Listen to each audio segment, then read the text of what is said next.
তো তোমরা কি কেউ খবর পেয়েছো? হ্যাঁ, পাওনি না? দিশানির মন খারাপ এবং দিশানির দেখা দেখে সবাই কিন্তু সবুজ চুড়ি পরছে।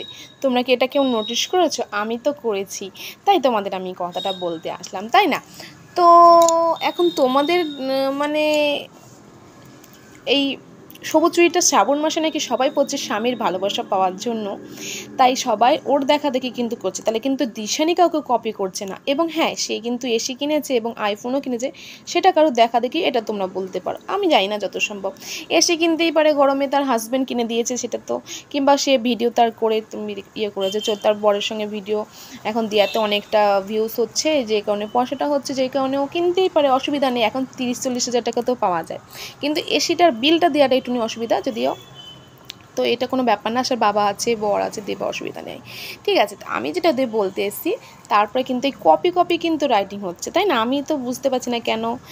তো যাই হোক, সেখানে আবার ওর এসি কেনা হয়ে গেছে, ওর আইফোন কেনা হয়ে গেছে, স্বপ্ন কিন্তু পূরণ হয়ে গেছে। তার মধ্যে জানি না কি একটুনি আবার প্যাক দিয়েছে, তার জন্য দিশানি কাঁদতে বসে গিয়েছিল।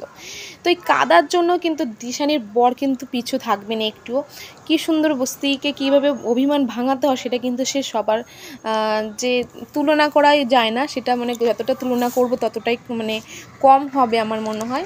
তো বরকে মানে সত্যিও ভাগ্য করে, মানে ওর যদি এই যে 10 বছর কী বলে 5 বছর পর না 4 বছর পর পেলে, এটা যদি তুই আগে 4 বছর আগে পেতো না, সত্যি জীবনটা অনেকটা সুন্দর হতো। এতদিনে হয়তো ছেলে মেয়ে হয়ে গিয়ে সন্তান নিয়ে সুখে সংসার করতে পারতো না, এই দাগটা কিন্তু থাকতো না। তা যাই হোক, দাগটা এখন তো মুছেই গেছে, তবুও সবাই এখন সুখে আছে, এটাই আমরা চাই। আর আগামী দিনে ওরা সুখে থাকুক, এই কামনাই করব।